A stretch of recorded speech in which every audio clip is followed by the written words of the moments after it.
The 3 most crucial goals for leaders. If you're going to be an effective leader, then it is crucial to know what it is you want to achieve. Ultimately, the job of a leader is to help a team to accomplish a specific task in the shortest time possible. And in order to do that, you need to decide what that task you're going to accomplish is. With that in mind, keep listening, and we'll discuss how to find what the most crucial goals for any leader should be. 1. To reach set objectives. The first goal that you should have as a leader is to reach a set objective. In other words, you need to create a measurable target for yourself and for your team that you can work toward. And once you have done that, you'll be able to start plotting the most efficient course possible. This might be to increase your profits. It might be to grow your customer base. Or it might be to turn over more stock. Whatever the case, you can then measure your effectiveness as a leader by how well you are moving toward those goals. 2. To keep your team happy and safe. Another crucial goal for any leader should be to look after their team. Whether you are a manager, a parent, a Scouts leader, being in charge means taking responsibility. Not only are you taking responsibility for getting the tasks completed, though, you're also responsible for the well-being of those under you. Your job is to provide a safe and comfortable working environment where they can feel happy and therefore work their best. If something happens to them under your care, that's on you. 3. To grow and develop the team. A good leader is not someone who simply keeps the ship afloat, though. A good leader should also have their eye on the bigger picture and know how they want to grow and develop their team, both on an individual basis and on the basis of the team as a whole. This might mean investing a little time and money in R&D so that you can develop new ideas and take your organization to new heights. It might mean thinking as a parent about how you can take your family to the next rung on the property ladder. Or it might be providing staff with career progression opportunities so that they too can get that satisfactory feeling of moving forward. 4 powerful ways to motivate your team. One of your jobs as a leader is to make sure that those under you stay motivated and on task. You need to help light the fire and the passion beneath them in order to get them to work harder and faster and to deliver their best. In this presentation, we'll discuss 4 powerful ways you can do that. 1. Give them autonomy and authorship. One of the very best ways to motivate any member of the staff is to give them some kind of ownership over their own project. This should be something that gives them creative license to complete the work as they see fit, but it should also have their name attached to it, so that they can proudly claim what they have done as their own. This makes an important cognitive shift and is very different from being a nameless cog in a machine. Help your team to feel proud of the work they're doing. 2. Show your passion. If you are someone who leads from above, but is constantly complaining and undermining the work you have to do, then you're going to lose the enthusiasm of your team fast. Instead, you need to make sure that you are passionate about what you are doing and that you truly care. And you need to find ways to communicate that fact to your team. Passion and enthusiasm are highly contagious. Once you get the bug, it will spread. 3. Explain the why. Stop telling your team what to do and start telling them why. When you tell someone why they need to do something, it helps them to understand what the end result needs to be. Not only does this help them to work more flexibly to achieve the results that you're looking for, but it also gives them more motivation because they understand why what they're doing matters. 4. Help them develop. Finally, try to think about how the work you assign to different members of your team will help them to accomplish their goals and progress. Every project or task should be a learning opportunity, which can ultimately help with career progression. Try to demonstrate this, or find ways to make the work worthwhile for the individual completing it, and not just the broader organization. The key is not to motivate with outside promises of reward or punishment then. Instead, use these 4 powerful methods to try to encourage intrinsic motivation in your team. How to be an influential thought leader in your industry. When you think of a leader, you might think of a manager or perhaps some kind of political leader. Maybe your mind goes to military generals or tyrants from history. The word leader can mean many things, though, and in fact, it doesn't even have to mean that you are giving orders to anyone. A leader is simply someone who is ahead of the pack and who guides the way for everyone else, just like you might have a leader pulling ahead in a race. You might not be a manager, a tyrant, or even a parent then, but you can still be a thought leader and help guide the way for others. If you are a blogger or an entrepreneur, then this is a powerful aim to have, as it will allow you to influence the hearts and minds of the general public, potentially selling more products and helping to create trends. It's also possible for an entire business to be a thought leader in this way. So how does one become a thought leader? How do you become the influencer that everyone is listening to? The answer lies in what we've already said. You need to lead the way. That means you need to either be the best or you need to be original. Let's imagine that you have a health blog, for instance. If you make a health blog that is just like every other health blog on the web, and that has all the exact same articles and posts, then there's no way that you're going to be considered a thought leader. You're simply copying a tried and tested formula. In this case, you are a thought follower. But if you come up with your own ideas on fitness, if you find new ways to exercise, or put a new spin on your blog to appeal to a different audience, then you will be novel enough to stand out. That's when people will start to follow, and that's when you become the thought leader. The other way to do this is simply to be the biggest and the best resource, but that requires a lot more manpower and investment to accomplish. Being unique is better. Before you can do any of this, though, you first need to find your passion. Unless you are passionate about the industry you are in, you will never be able to blaze that trail. How to lead by example. There are many important rules to keep in mind when you're trying to become an effective leader. One of the most important is that you should always lead by example. In other words, don't adopt the do as I say, not as I do mentality. You need to become a shining example of the kind of work that you want your team to accomplish, and avoid coming across as a hypocrite at all costs. So how exactly do you accomplish this? Let's take a look. Stay calm and collected. One of the most important ways to lead by example is to stay calm and collected. Be passionate about what you're doing, and make it clear that you care, but don't get into a panic when a deadline is approaching and you don't have the work done. Why is this so important? Because emotions are contagious, and especially when you're in charge. You will act as a barometer for your team, and their stress levels will almost always be heavily influenced by yours. If you want them to keep calm and carry on, you have to do that first. Never ask someone to do something you wouldn't do yourself. Leading by example is not just a matter of acting correctly. It's also a case of demonstrating that you are willing and able to do all the things that you are asking your team to do. The most obvious example of this would be working late in an office, or avoiding taking a vacation on a certain day. If you have one rule for your team and another for yourself, then you won't look like a team player, and it will come across that you're only out for yourself. Guess what? When you're out for yourself, your team will follow suit and act the exact same way.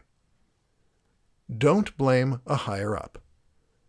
Sometimes being a leader means passing the buck, You get told by the CEO that you need to meet a certain target, even if that means working late, and then it's your job to pass that charming news on to your team.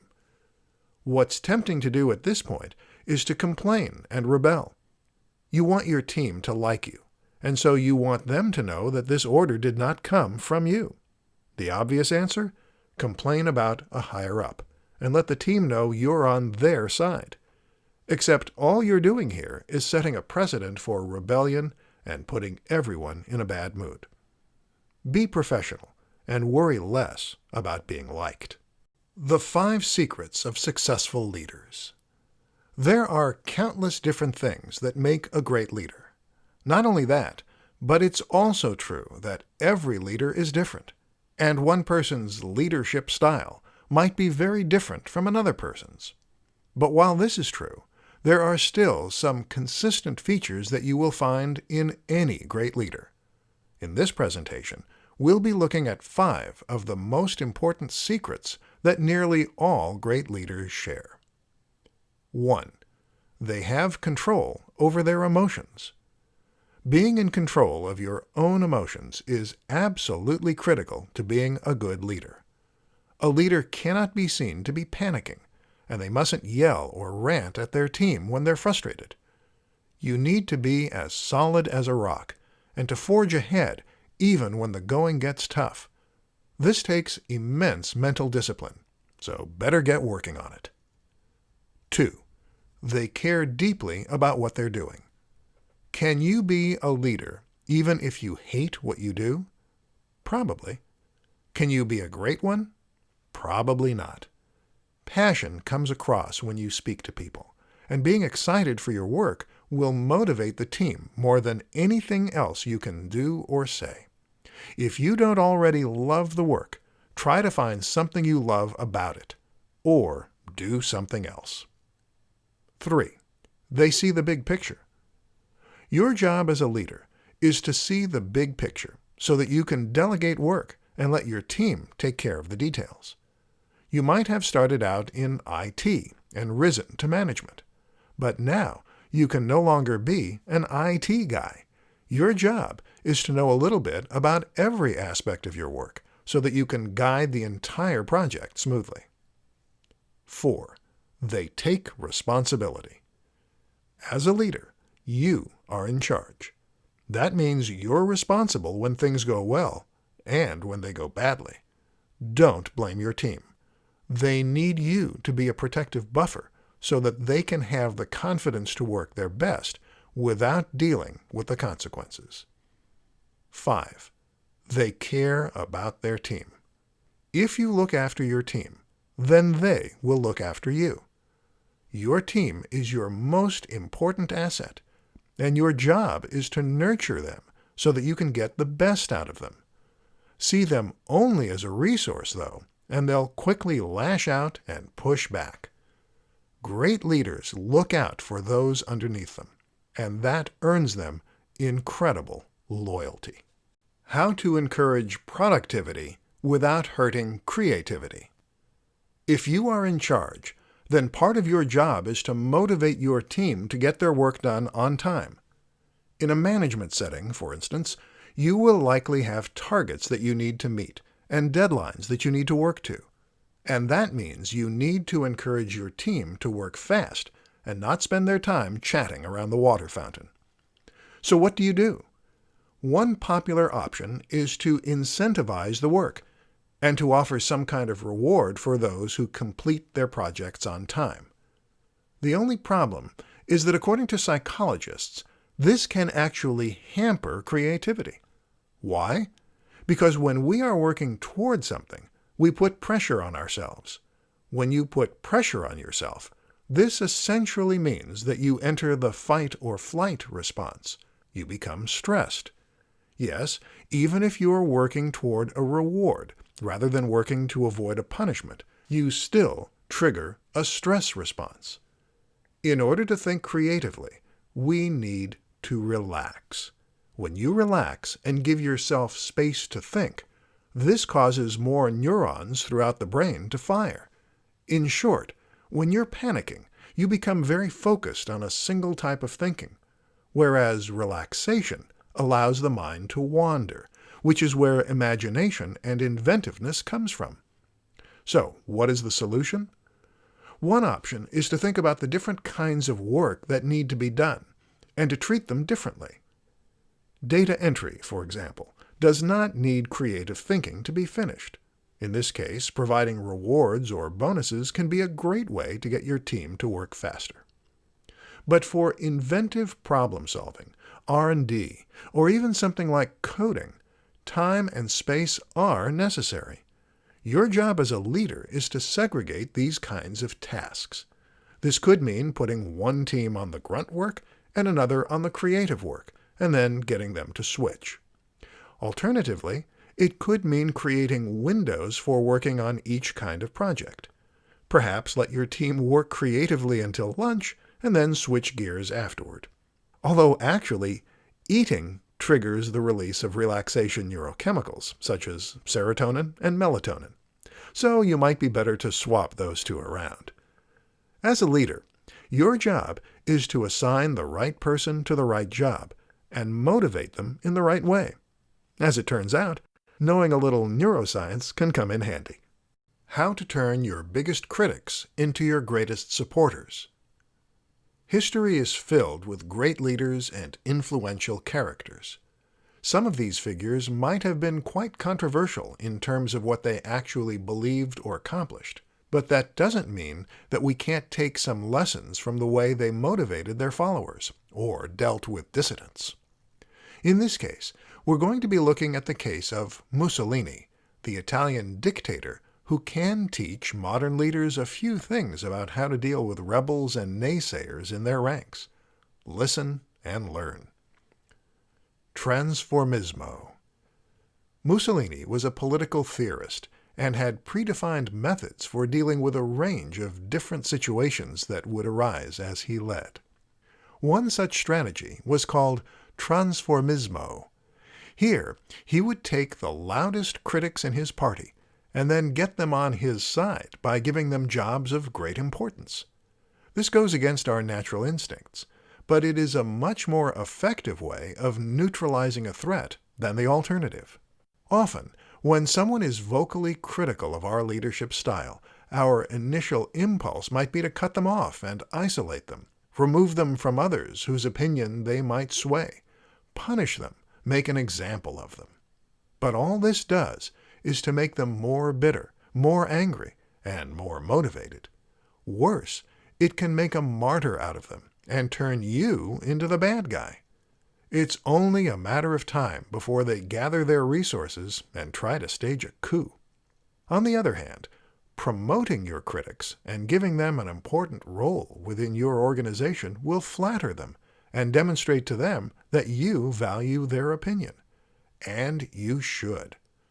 Opinions that disagree with your own are far more valuable than having more yes men.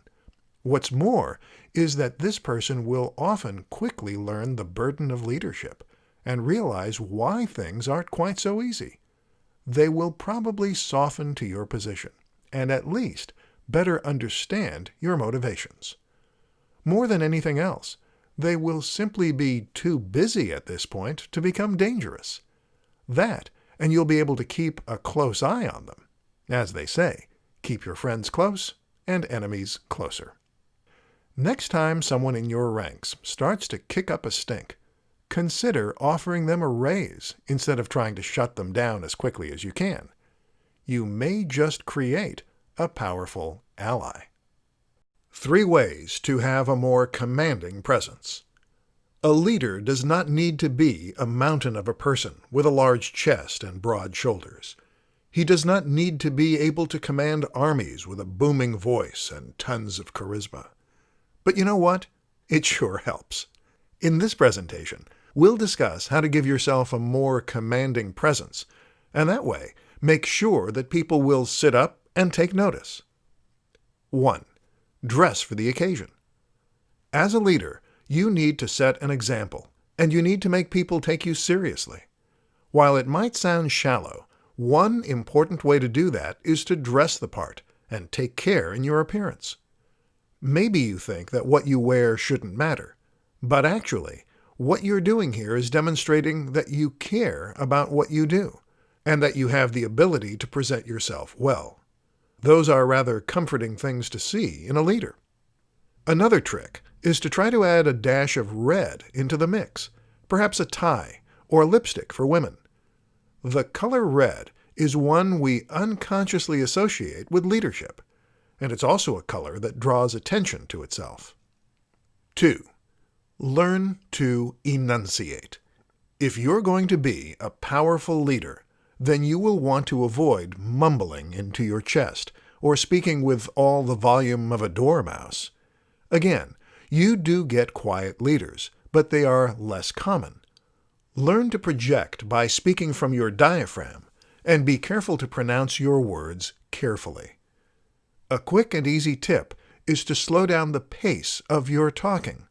This makes you come across as more intelligent, and it gives you more time to consider how you're going to phrase the next sentence. If you're struggling, then consider getting lessons on how to speak properly and present yourself. Even consider studying opera. 3. Develop your charisma. Everyone wishes they were a little more charismatic, and of course it's not as easy as simply becoming charismatic. If it were, we all would be magnetic. But there are things you can do to develop this trait. One is to try gesticulating more and using more space by moving around as you speak. These are things that have been shown to make others judge us as more charismatic. More important, though, is simply to find the passion in what you're saying. This will naturally lead you to speaking up and gesticulating more, as you'll really believe in what you're doing, and that will come across with your entire body. 5 mistakes of bad leaders. We all wish that we could be great leaders, and with time and practice, most of us will get there eventually. Leaders are made, not born, and there are definitely some strategies and techniques you can use to improve your skills in that regard. But before you get carried away with being a great leader, perhaps it's best to start off by not being a bad leader. Here are 5 mistakes that bad leaders make and which you should try to avoid. 1. Blaming others. Whether it is blaming management or blaming your staff, blaming others should be off the cards for a leader. In fact, your job is to take responsibility even when it wasn't your fault. Passing the buck just makes you appear weak and keen for approval, and it will damage the trust that others have in you. 2. Getting stressed. When a deadline is looming and the chips are down, you need to stay calm and collected so that you can provide a healthy barometer for your team. They will follow your lead in this regard, so put on a brave face, even if you're panicking deep down. 3. Getting angry. The same goes for getting angry. If you rant and rave at your staff, then you will quickly lose their respect, and they might even start trying to goad you on purpose. If you do need to reprimand a member of staff, do so in a calm and fair manner. And remember, you're their boss, not their mom or dad. 4. Micromanaging. Micromanaging is bad news no matter what kind of leader you are. You need to have the faith in your team to let them work largely independently, as this will be more intrinsically rewarding and motivating for them, and it will mean you're able to concentrate on the bigger picture. Be willing to hand out tasks to different members of the team, and then let them complete them in their own way. 5. Being scruffy. Presentation really does matter as a leader. If you look scruffy, then it sends the signal that you don't care about what you're doing, or that you're too disorganized to present yourself properly. It can hurt your reputation, and as a result, it will hurt your ability to lead. If you're going to be taking care of your team, then you need to show that you can take care of yourself first and foremost. Top influential leaders to model from. Everyone has their own unique leadership style, And in order to be the best leader that you can be, you need to find your own rather than trying to force yourself into a particular mold. But although this is true, it's also true that you can stand to learn an awful lot by paying close attention to other successful leaders from different industries, from history, even from fiction. In this presentation, we'll take a look at some great leaders to learn from. Adapt these lessons into your own leadership style. Steve Jobs. Steve Jobs was not a perfect leader by any stretch. He reportedly got angry and would alienate those he worked with, eventually leading to a coup. You can learn a lot of what not to do from Jobs, but there's no denying that he was also a visionary who had a clear idea of what he wanted to achieve, and who wouldn't accept anything less than perfection. He had novel ideas, and he got the best from those who worked with him. That's what you can learn from Jobs, the importance of having a vision that you really care about deeply, and not compromising on your ideals. Just recognize that people have families too, and they might care about those more. Nelson Mandela. Certainly one of history's greatest leaders, and a man who managed to change the course of history. You can learn a lot from Mandela, from his near-poetic speeches to the way he was constantly improving and developing himself. Mandela believed strongly in education, and actually attended 6 higher education institutes himself. Stop learning, and you stop growing. Stop growing, and you become stale. John F. Kennedy. Kennedy was a great leader, but also a controversial one. This is a common trend. He demonstrated the importance of presentation and image, but also the strength of keeping focused on the big picture. Kennedy had an unprecedented ability to think big, and was the man who gave the incredible "We choose to go to the moon" speech. Don't be afraid to aim for the stars. Winston Churchill. Perhaps a big part of Churchill's appeal was his character and his charisma. His image as the British bulldog made him familiar and likable to the British people when they needed him most, and this demonstrates how embracing your own quirks and personality can be a positive thing as a leader. Of course, his rousing speeches did a lot of good, as did his willingness to get his own hands dirty. He even spent some time on rooftops fire spotting.